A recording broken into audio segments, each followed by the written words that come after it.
Good morning students. In previous class we have learnt limitation of Bohr's atomic model. Bohr's atomic theory could not explain the fine spectrum of an atoms. Okay, it could not explain the spectrum of atoms more or other than hydrogen atom.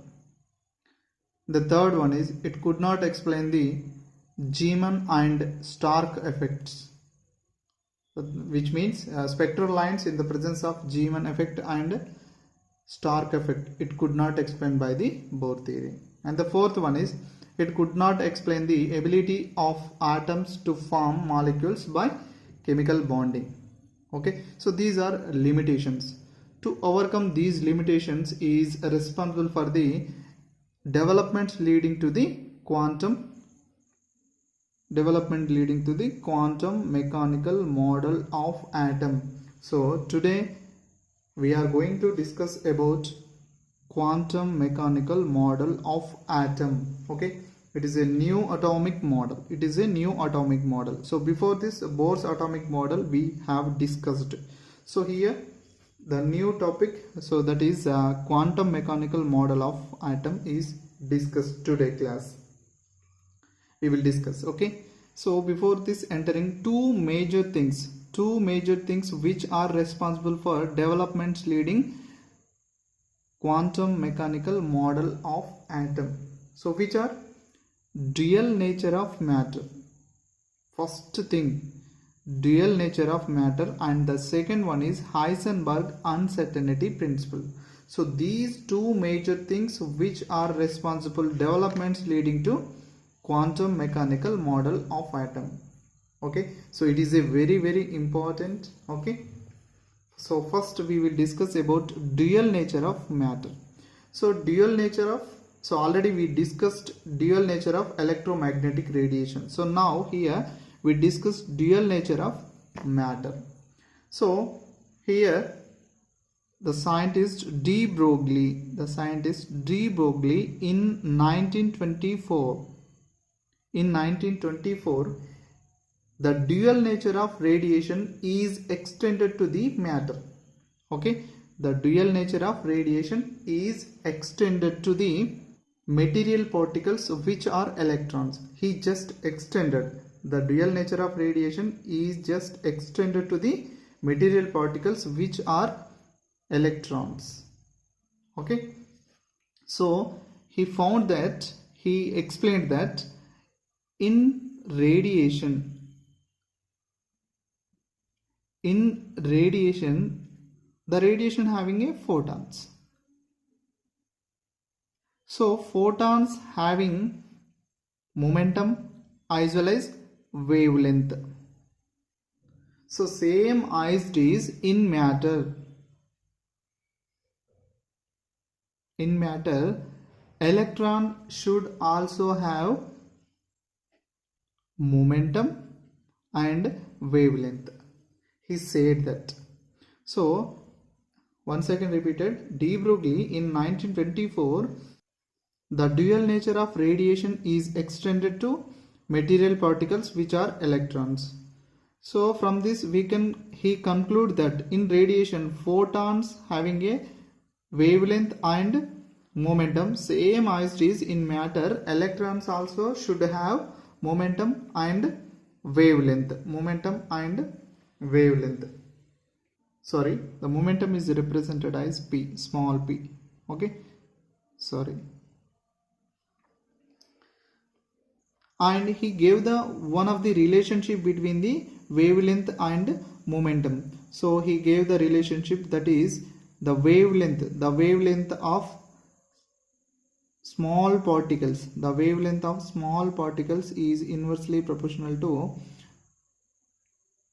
momentum. Okay, so from this if you remove the proportionality, so having a one constant, that is a Planck constant, h by p. So it is also further again we can write mv. So here momentum is equal to momentum, mass and velocity. So this is called momentum. So this equation is called de Broglie equation. So this equation is derived by the de Broglie. So he said that the relationship between the momentum and wavelength of material particles, which are electrons. So this is a very important relationship. Okay, so once again repeated here. What is that? The dual nature of matter. That means matter having a particle nature as well as wave nature. Matter also having a particle nature. So matter is also having a particle nature as well as wave nature. So from this we can simply say that matter is a particle wave.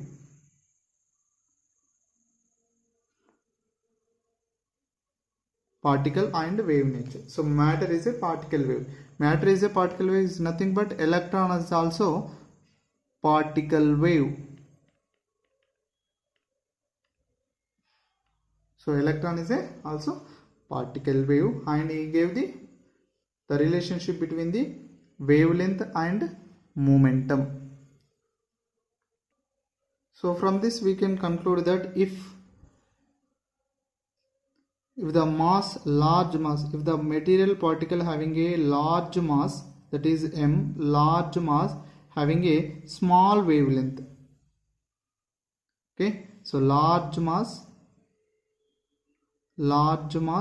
having a small wavelength. Okay, if the small mass, if the particle having a small mass having a large wavelength. So this relationship was discovered by the de Broglie. Okay, and according to de Broglie, so he said that every moving object has a wave character. Okay, so every moving object has a wave character. Okay, the wavelength associated with ordinary object cannot be detected experimentally due to shorter wavelength. Okay, he said that, and the wavelength associated with electrons can be detected experimentally. For example, we take a two objects. So okay, for example, we take a two examples. So first one is a ball. Okay, a ball having a mass, how much the mass is a 0.1 kg, having 0.1 kg mass and 10 meter per second velocity. So its wavelength is 6.626 into 10 to the power of minus 34 meters. So it is a very small wavelength. So that's why experimentally we cannot detect it. So what is that? The large mass, if object having a large mass, so its wavelength is very small. So that's why we cannot determine by the experimentally. For example, we take a electron, small particles. So mass, how much the mass here? 9.1 into 10 to the power of minus 31 kg. Very small mass. So its velocity is nothing but kinetic energy is 3.0 into 10 to the power of minus 25 joules. So its wavelength is 896.7 nanometers. Okay, so it is a considerable value. So if the mass is small, what happened? The wavelength is considerable. So that's why it can be determined by experimentally easily whenever the mass of the particle is very small. But whenever the mass of the particle is high, we cannot determine by the experimentally. Okay, so this was also explained by the relationship between the momentum and wavelength. So this relationship is discovered by the de Broglie. So once again repeated, what is that? Two developments which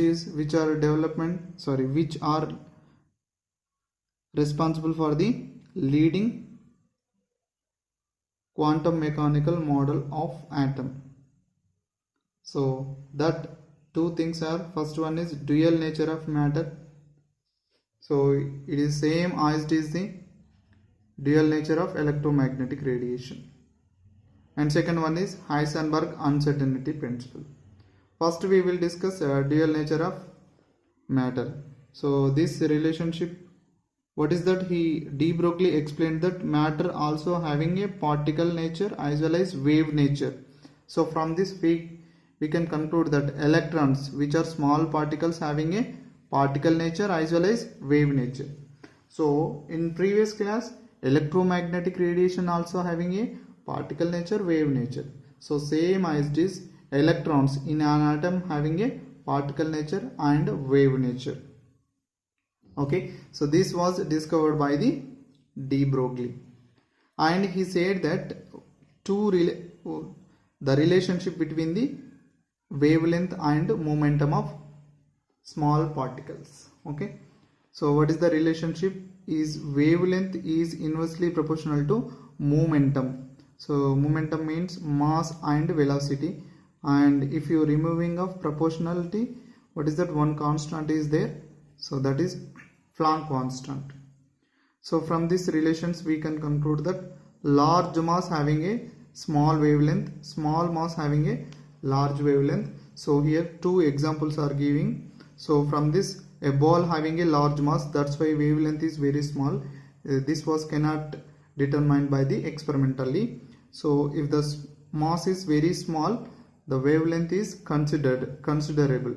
So that's why small particles, the particles which are having small mass, its wavelength will be determined experimentally.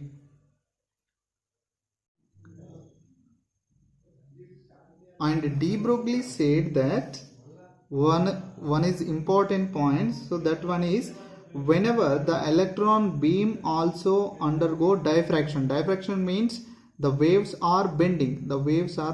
Okay, so electron beam also undergo diffraction. So this means, so this is the evidence for the wave nature of electron having a wave nature. So this is confirmed by the diffraction. So this was said by the de Broglie. From that, an electron microscope works on the principle of wave nature of electron. Okay, so very important. So this wave nature, based on the wave nature, electronic microscope. So electron microscope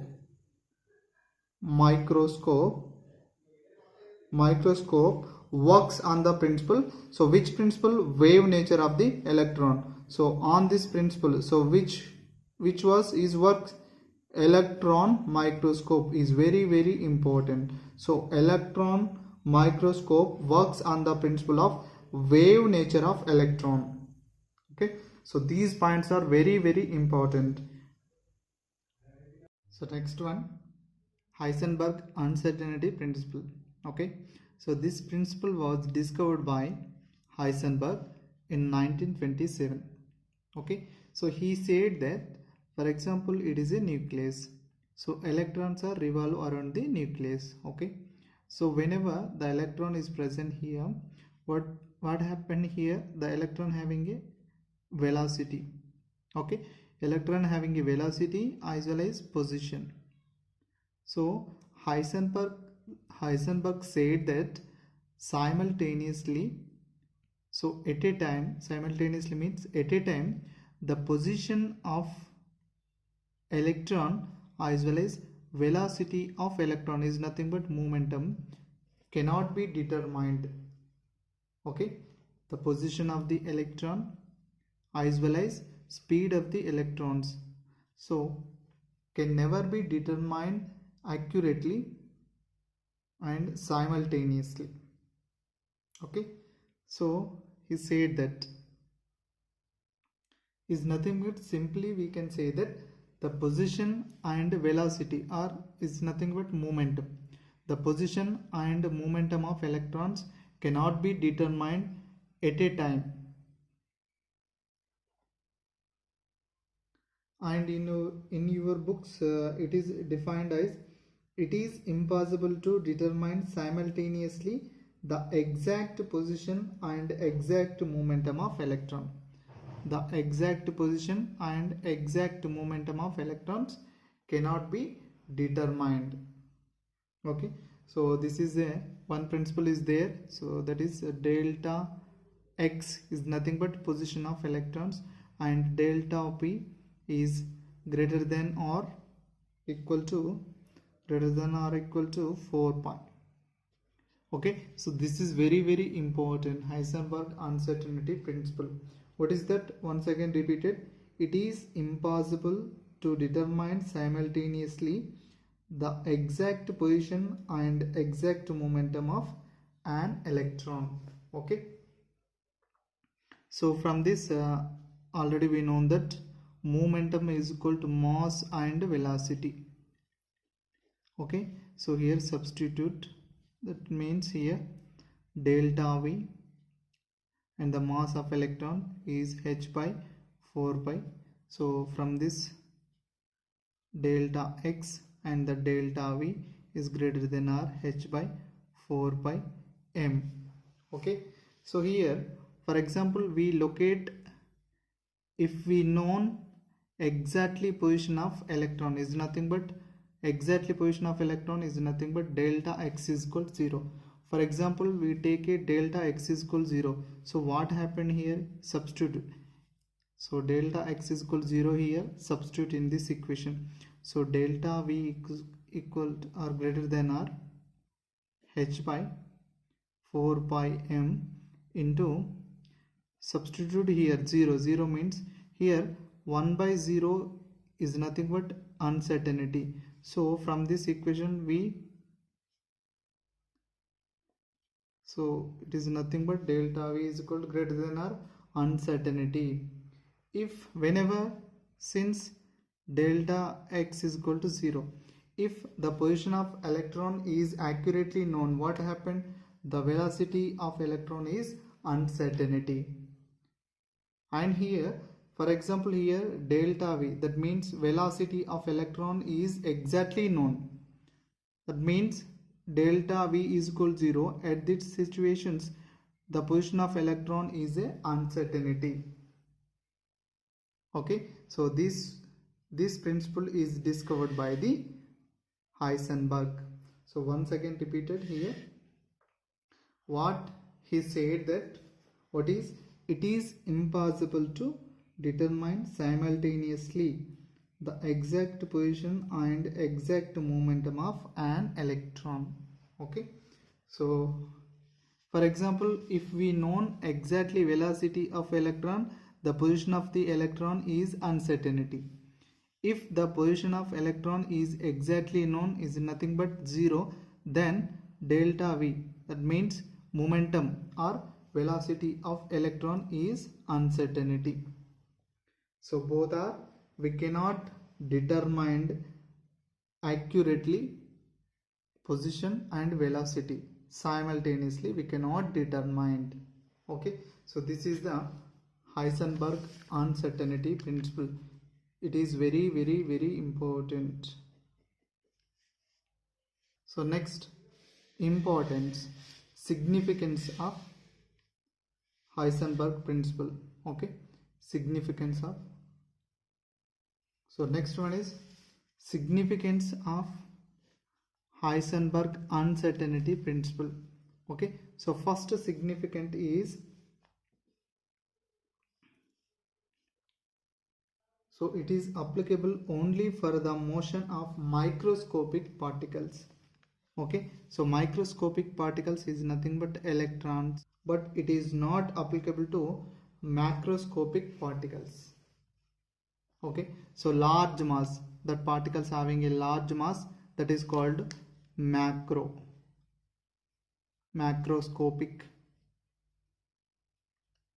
So it is not applicable, but microscopic particles are applicable. It is applicable to only microscopic particles. Which principle? Heisenberg uncertainty principle is applicable only microscopic particles, but it is not applicable for macroscopic particles. Okay, So according to this principle, we cannot determine exactly position and momentum of electron.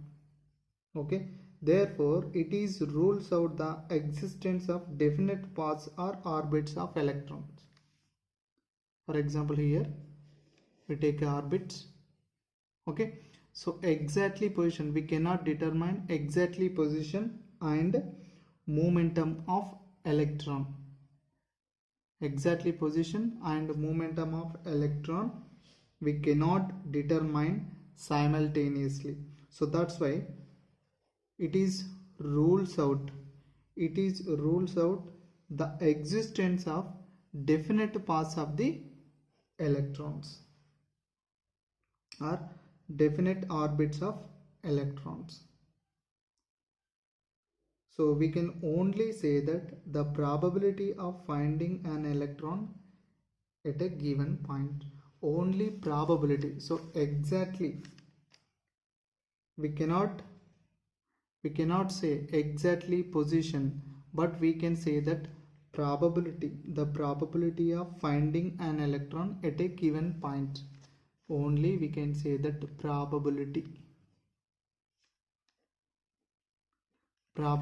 of finding an electron at a given point. Probability we can say that, but we cannot say exactly position, just probability we can say that. So these 2 points are significance of Heisenberg uncertainty principle. So first one is, it is applicable for only microscopic particles but not applicable for macroscopic. Which principle? Heisenberg uncertainty principle. Next one is, and from this principle we can say that probability of finding an electron at a given point, but exactly location or exactly position of electron we cannot determine. So these 2 points are very important in Heisenberg uncertainty principle.